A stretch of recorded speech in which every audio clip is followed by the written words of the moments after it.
तो दोस्तों, अब बात करते हैं डिवीजन ऑफ हिस्ट्री। हिस्ट्री को जज करने के लिए तीन चीजें हमेशा यूज होती है। सबसे पहला है कि जो स्पीशीज है वो स्टोन टूल्स पर कब काम करने लगी। दूसरा है कोई भी सिविलाइजेशन ने कब राइटिंग स्टार्ट किया। और थर्ड और द मोस्ट इंपॉर्टेंट रीजन है जो सिविलाइजेशन है उसकी राइटिंग डेसिफर्ड है या नहीं। डेसिफर्ड का मतलब है कि जो राइटिंग उस सिविलाइजेशन ने लिखा है वो मॉडर्न आर्कियोलॉजिस्ट उन्हें पढ़ सकते हैं या नहीं, उनको रीड कर सकते हैं या नहीं, या उसको समझ सकती है या नहीं। तो फिर से समझते हैं। सबसे पहला कंडीशन है जो स्पीशीज है वो स्टोन टूल्स पे काम कब करने लगी। जैसे कि आप देख रहे हो यहां एक बंदर स्टोन टूल्स पे काम कर रहा है। दूसरा है कोई भी सिविलाइजेशन कब राइटिंग स्टार्ट किया। यहां एक मिस्र का बंदा यानी कि इजिप्ट इजिप्ट का एक बंदा कुछ लिख रहा है। ठीक है, तो सिविलाइजेशन कब राइटिंग स्टार्ट किया वो बहुत ज्यादा इंपॉर्टेंट है। तीसरा और द मोस्ट इंपॉर्टेंट, जो सिविलाइजेशन है उसकी राइटिंग डेसिफर्ड है या नहीं। डेसिफर्ड का मीनिंग है जो मॉडर्न आर्कियोलॉजिस्ट है वो इन सिविलाइजेशन ने जो कुछ लिखा है उसको समझ सकती है या पढ़ सकती है या नहीं। तो हिस्ट्री को दो क्राइटेरिया से डिवाइड किया जा सकता है। सबसे पहला है राइटिंग के बेसिस पर और दूसरा है वर्किंग टूल्स के बेसिस पर। ठीक है, तो मैं फिर से दोहराता हूं, हिस्ट्री को दो क्राइटेरिया से डिवाइड किया जा सकता है। सबसे पहला है राइटिंग के बेसिस पर और दूसरा है वर्किंग टूल्स के बेसिस पर। अगर क्राइटेरिया राइटिंग है तो हिस्ट्री को सिर्फ तीन फेज में डिवाइड किया गया है। पहला है प्री हिस्ट्री, दूसरा है प्रोटो हिस्ट्री और तीसरा है हिस्टोरिक फेस। ठीक है, प्री हिस्ट्री, प्रोटो हिस्ट्री और हिस्टोरिक फेस। तो देखते हैं जनाब, प्री हिस्ट्री कब स्टार्ट हुआ। आपके सामने प्रस्तुत है हमारा एक पूर्वज। ये देखो, ये एक स्टोन टूल पर काम कर रहा है। तो यही है आपका प्री हिस्ट्री का फेस। यानी प्री हिस्ट्री तब स्टार्ट हुआ जब हमारे पूर्वज स्टोन टूल्स पर काम करने लगे। तो ये कब शुरू हुआ? ये शुरू हुआ करीब 2.5 मिलियन ईयर्स अगो, यानी कि 25 लाख साल पहले दोस्तों। तो बेसिकली आपको ऐसा समझना है, 25 लाख साल पहले हमारे पूर्वज स्टोन टूल्स पे काम करने लगे, तो प्री हिस्ट्री का शुरुआत हुआ। अच्छा, तो फिर प्री हिस्ट्री खत्म कैसे हुआ और कहाँ खत्म हुआ? एंड ऑफ प्री हिस्ट्री तब हुआ जब हमारे पूर्वज राइटिंग करने लगे। हमारे पूर्वज जो कुछ बोलना चाहते थे उसको लिखित तौर पर एक्सप्रेस करने लगे। ये राइटिंग का जो सिस्टम है वो शुरू हुआ 5600 साल पहले, यानी 3600 बीसी, 3600 बीसी। और ये राइटिंग इजिप्ट या मेसोपोटामिया में शुरू हुआ था। तो फिर से दोहराता हूं, तो दोस्तों हमारे प्री हिस्ट्री का स्टार्ट हुआ था 25 लाख साल पहले जब हमारे पूर्वज स्टोन टूल्स पे काम करने लगे। और प्री हिस्ट्री खत्म हुआ जब हमारे पूर्वज राइटिंग करने लगे। ये स्टार्ट हुआ राइटिंग का सिस्टम 5600 साल पहले इजिप्ट या मेसोपोटामिया में। तो हमने देखा कि हिस्ट्री को तीन फेज में डिवाइड किया गया है अगर राइटिंग का क्राइटेरिया लिया गया है तो हमने इसमें प्री हिस्ट्री के बारे में शॉर्ट इंट्रो भी देख लिया। प्रोटो हिस्ट्री और हिस्टोरिक फेज बाद में हम देखेंगे। तो दोस्तों अब हम दूसरा क्राइटेरिया देखेंगे, हिस्ट्री का डिवीजन टूल्स के बेसिस पर। टूल्स के बेसिस पर हिस्ट्री को तीन फेज में अगेन डिवाइड किया गया है। पहला है स्टोन एज, दूसरा है ब्रॉन्ज एज और तीसरा है आयरन एज। स्टोन एज यानी जब हमारे पूर्वज स्टोन टूल्स पे काम करने लगे, तो ये स्टार्ट हुआ था 25 लाख साल पहले, 2.5 मिलियन ईयर्स अगो। अच्छा, अब एक छोटा सा वीडियो देखो। ये है हमारा पूर्वज जो 25 लाख साल पहले स्टोन टूल्स पे काम कर रहा है। अब ये स्टोन टूल से ये मीट को काटेगा स्मॉल पीसेस में और फिर इसको खाएगा। तो ये एक बहुत बड़ा अचीवमेंट है क्योंकि पहली बार किसी लिविंग स्पीशीज ने कोई टूल यूज करके अपना लाइफ थोड़ा और सिंपल बनाया। अगर आप एक शेर से कंपेयर करो तो शेर कोई स्टोन टूल यूज नहीं करता, वो उतना बुद्धिमान है ही नहीं। हाथी भी कोई स्टोन टूल यूज नहीं करता, उसके पास भी कोई इतना दिमाग नहीं है कि वो एक स्टोन टूल यूज करके या कोई मशीन यूज करके अपना लाइफ और कंफर्टेबल बनाए। तो ये दुनिया में पहली बार किसी लिविंग स्पीशीज ने स्टोन टूल या कोई भी टूल यूज करके अपनी लाइफ को और एडवांस और कंफर्टेबल बनाने की कोशिश की। दोस्तों ये लाइफ के लिए बहुत बड़ा अचीवमेंट है। कुछ 25 लाख साल बाद इनके वंशज मून पर लैंड करेंगे। ये मून लैंडिंग से भी बहुत बड़ा अचीवमेंट है, क्योंकि ये दर्शाता है लाइफ स्लोली इंटेलिजेंट होता ही जा रहा है। अच्छा, ये जो स्पीशीज जिसने पहली बार स्टोन टूल यूज करने लगे उसका नाम है होमो हैबिलिस। ठीक है, ये जो स्पीशीज है जो पहली बार स्टोन टूल यूज करने लगे उसका स्पीशीज का नाम है होमो हैबिलिस। अगर नहीं समझ में आ रहा तो कोई टेंशन नहीं, हम एवोल्यूशन वाले चैप्टर में डिटेल में इसके बारे में देखेंगे। अभी बस इतना समझ लो, अफ्रीका में होमो हैबिलिस नाम का एक बंदर था जिसने 25 लाख साल पहले स्टोन टूल्स पे काम करने लगे, तो इससे स्टोन एज की शुरुआत हुई। अच्छा, अब दोस्तों अब एक दूसरा और वीडियो देखते हैं। यहाँ कुछ हमारे पूर्वज है, ये कहीं हंटिंग या पानी के सर्च में कहीं माइग्रेट कर रहे हैं। ये जो स्पीशीज है उसको कहते हैं होमो सेपियंस। हमारी स्पीशीज का नाम भी होमो सेपियंस है। मैं एक होमो सेपियन हूं और आप जो मेरा वीडियो देख रहे हैं आप भी होमो सेपियन हो। बट जो स्पीशीज जिसने स्टोन टूल्स को इन्वेंट किया या स्टोन टूल से काम करने लगे 25 लाख साल पहले, वो है होमो हैबिलिस। ठीक है, मैं होमो सेपियन हूं और जो स्पीशीज जिसने स्टोन टूल्स पे काम करने लगे वो है होमो हैबिलिस। दोनों अलग अलग स्पीशीज है।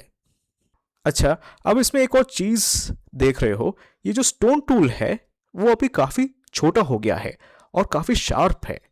तो स्टोन टूल्स इनिशियली काफी बड़े होते थे और क्रूड होते थे, लेकिन स्लोली स्लोली हमारे पूर्वज ने इन स्टोन टूल्स को काफी छोटे और शार्प और सोफिस्टिकेटेड बना दिया। अच्छा, अब दोस्तों कुछ इंटरेस्टिंग देखते हैं। अगर टूल्स का क्राइटेरिया देखें तो स्टोन एज का शुरुआत हुआ था 25 लाख साल पहले, और राइटिंग का क्राइटेरिया देखें तो प्री हिस्ट्री भी स्टार्ट हुआ था 25 लाख साल पहले। तो बेसिकली स्टोन एज और प्री हिस्ट्री सेम जगह और सेम टाइम पे स्टार्ट हुआ था, और सेम स्पीशीज जो कि है होमो हैबिलिस उसने स्टार्ट किया था। प्री हिस्ट्री और स्टोन एज दोनों सेम जगह, सेम टाइम और सेम स्पीशीज ने स्टार्ट किया था। ठीक है, तो इन शॉर्ट इसको ऐसे कह सकते हैं, होमो हैबिलिस अफ्रीका में 25 लाख साल पहले स्टोन टूल्स पे काम करने लगे और उसे यूज करने लगे, इसीलिए प्री हिस्ट्री भी शुरू हुआ और स्टोन एज भी स्टार्ट हुआ। तो यही फंडा मैं आपको सिखाना चाहता हूं कि अगर राइटिंग और टूल्स का क्राइटेरिया देखोगे तो काफी चीज ओवरलैप आपको मिलेंगी। तो अब क्या, वापस हम चलते हैं टूल्स वाले क्राइटेरिया में। तो हमने सीखा कि हिस्ट्री को टूल्स के बेसिस पे डिवाइड किया गया है, और उसमें सबसे पहला है स्टोन एज जो 2.5 मिलियन ईयर्स अगो स्टार्ट हुआ था, यानी कि 25 लाख साल पहले। नेक्स्ट आता है ब्रॉन्ज एज। ब्रॉन्ज एज आता है अराउंड 3000 बीसी, लगभग 5000 साल पहले। 3000 बीसी यानी कि लगभग 5000 साल पहले। तो हम चलते हैं करीब 9000 बीसी यानी कि 11000 साल पहले। ठीक है, हम चलते हैं 9000 बीसी यानी 11000 साल पहले। यहां पे आप देख रहे हो एक हमारा पूर्वज है गलती से एक स्टोन को फायर पिट में डाल देता है, तो वो देखता है कि जो स्टोन है वो मेल्ट हो गया है, इससे एक एलिमेंट निकला, उसको कहते हैं कॉपर। ये जो नया एलिमेंट जो निकला है वो है कॉपर। तो ये करीब 11000 साल पहले कॉपर का डिस्कवरी हुआ था। ठीक है, 11000 साल पहले कॉपर का डिस्कवरी हुआ था। अब थोड़ा फ्यूचर में चलते हैं, यानी कि 4000 बीसी यानी 6000 साल पहले एक और एलिमेंट डिस्कवर हुआ था जिसका नाम है टिन। Okay, tin, TIN। तो 9000 बीसी में कॉपर डिस्कवर हुआ था और 4000 बीसी में टिन डिस्कवर हुआ था। अब क्या होता है कि अराउंड 3000 बीसी में मेसोपोटामिया में कॉपर और टिन को मिक्स कर दिया। ठीक है, कॉपर और टिन को मिक्स कर दिया, इससे एक स्ट्रॉन्ग एलॉय बनता है जिसको कहते हैं ब्रॉन्ज। ठीक है, ब्रॉन्ज एक काफी स्ट्रॉन्ग एलॉय है, इससे काफी शार्प वेपन्स बनाए जा सकते थे। तो ये देखो कि कैसे कॉपर और टिन को मिक्स करके ये लोग मेसोपोटामिया में ब्रॉन्ज बनाते थे। तो इसी से स्टार्ट हुआ था आपका ब्रॉन्ज एज। तो दोस्तों आपको एक इंपॉर्टेंट चीज समझना है, 11000 साल पहले आपका कॉपर डिस्कवर हुआ था, फिर 6000 साल पहले करीब करीब आपका टिन डिस्कवर हुआ था। इन दोनों को मिक्स किया, आपको मिल गया ब्रॉन्ज। ब्रॉन्ज एक स्ट्रॉन्ग एलॉय है और ये काफ़ी वेपन्स और सोफिस्टिकेटेड टूल्स बनाने में मदद करता था। तो स्टार्ट हुआ आपका ब्रॉन्ज एज। अब थोड़ा मैप देखते हैं। यह है 4 ब्रॉन्ज एज सिविलाइजेशन, यानी कि 4 ब्रॉन्ज एज सभ्यता। सिविलाइजेशन यानी सभ्यता। सबसे पहला है आपका इजिप्ट, ठीक है, आपको इजिप्शियन सिविलाइजेशन दिख रहा होगा। दूसरा है मेसोपोटामिया, तीसरा है हड़प्पा और फोर्थ है चाइनीज सिविलाइजेशन। तो दोस्तों ये 5000 साल पहले दुनिया के सबसे बड़े वर्ल्ड पावर्स थे। ये 4 सिविलाइजेशन में ब्रॉन्ज यूज हुआ करता था और इसीलिए इन्हें ब्रॉन्ज एज सिविलाइजेशन कहा जाता था। तो चलो दोस्तों अब थोड़ा इंडियन पर्सपेक्टिव से देखते हैं। यह है आपका हड़प्पा सभ्यता, हड़प्पन सिविलाइजेशन। ये ओवरऑल एक ब्रॉन्ज एज सिविलाइजेशन था। हमारे आर्कियोलॉजिस्ट को काफी ब्रॉन्ज एज टूल्स यहां से मिले हैं। अब हम बात करते हैं आयरन एज के बारे में। यह है आयरन टूल और हम इंडिया में फोकस करेंगे। तो जैसे कि मैंने बात की कि 4 ब्रॉन्ज एज सिविलाइजेशन थे, इजिप्शियन, मेसोपोटामियन यानी कि सुमेरियन, हड़प्पन और Chinese civilization. 4 main bronze age civilization, उस टाइम के सुपर पावर्स। तो यहाँ यूक्रेन के पास एक कल्चर था जिसको हम कहते हैं यमनाया कल्चर। ठीक है, आपको ये याद रखना है, यमनाया कल्चर। ये लोग काफ़ी टॉल और वाइट स्किन वाले लोग थे और ये लोग काफ़ी माइग्रेट करते थे। आप देख रहे हो पहले ये रशिया जाते हैं, फिर ये यमनाया लोग फ्रांस और जर्मनी जाते हैं, फिर यूनाइटेड किंगडम पहुंचते हैं, फिर स्लोली स्लोली ये साउथ साइड में आने लगते हैं। ये सेंट्रल एशिया पहुंच जाते हैं, यहाँ एक इंपॉर्टेंट कल्चर की स्थापना करते हैं जिसको कहते हैं सिंतास्ता कल्चर और उसके बाद एंड्रोनोवा कल्चर। ठीक है, ये जो कल्चर्स के नाम है आपको याद नहीं रखना है, बस एक वर्ड याद रखना है, यमनाया। अब ये स्लोली इंडियन सबकॉन्टिनेंट पे आ जाते हैं। यहाँ छोटे छोटे ट्राइब्स खैबर पास से पास होते हैं। जैसे कि आप देख रहे हो यहाँ आपका हिंदू कुश माउंटेन है और ये लोग हिंदू कुश माउंटेन को पासेस जैसे आपका खैबर पास है, इससे गुजरते हुए पंजाब एरिया में पहुंच जाते हैं। तो इस समय जो आपका हड़प्पन सिविलाइजेशन था, हड़प्पा सभ्यता, वो लगभग खत्म हो गया था। तो main reason of Harappan civilization decline या हड़प्पा सिविलाइजेशन जिसकी वजह से डिक्लाइन हुआ या खत्म हुआ, वो मोस्ट लाइकली ड्राउट था। अभी न्यू रिसर्च कहता है कि ड्राउट था। ठीक है, ये ड्राउट ये 1-2 साल का ड्राउट नहीं था, करीब करीब 200 साल तक ये जो ड्राउट है वो चला। इसीलिए ये हड़प्पा सभ्यता स्लोली स्लोली डिक्लाइन हुआ और खत्म हो गया। इमेजिन करके देखो, बिल्कुल सूखा, बिल्कुल सूखा 200 साल तक, मतलब बारिश या कुछ पानी कुछ नहीं, 200 साल तक, मतलब आप कैसे रह सकते हो। तो इसी वजह से हड़प्पन सिविलाइजेशन ऑलमोस्ट डिक्लाइन हुआ और फिर खत्म हो गया। अच्छा, अब ये जो यमुना के लोग हैं अब इंडियन सबकॉन्टिनेंट में पहुंच जाते हैं। तो ये अपने आप को आर्यंस कहते थे। ये आर्यंस जो इंडस नदी उसके अराउंड सेटल हो जाते थे। ये है इंडस रिवर और उसके अराउंड है उसकी ट्रिब्यूटरीज। तो ये यमुना कल्चर वाले लोग जो अपने आप को आर्यन सब कहने लगे, वो इस एरिया में सेटल होने लग गए। अब आपको इसमें एक इंपॉर्टेंट चीज समझना है कि ये माइग्रेशन एक ही बार में खत्म नहीं हुआ, ये वेव्स ऑफ माइग्रेशन था। यानी कि एक ट्राइब आज पहुंचा तो दूसरा ट्राइब मे बी 5 साल बाद पहुंचेगा और मे बी 50 ईयर्स बाद another set of tribes Indian subcontinent या पंजाब और उस एरिया में सेटल होने लगे। ठीक है, तो ये वेव्स था। तो इस पीरियड को अर्ली ऋग्वेदिक पीरियड भी कहा जाता था। और ये जो लोग हैं इंडस और उसके रीजन्स में सेटल हो गए।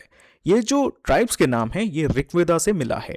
ठीक है, तो ये है अर्ली ऋग्वेदिक फेज। अच्छा, आपको इंपॉर्टेंट चीज आपको समझना है कि even in the early Rigvedic phase यहां पे जो ट्राइब्स थे वो ब्रॉन्ज एज टूल्स यूज करते थे, आयरन टूल्स नहीं, ब्रॉन्ज एज टूल्स।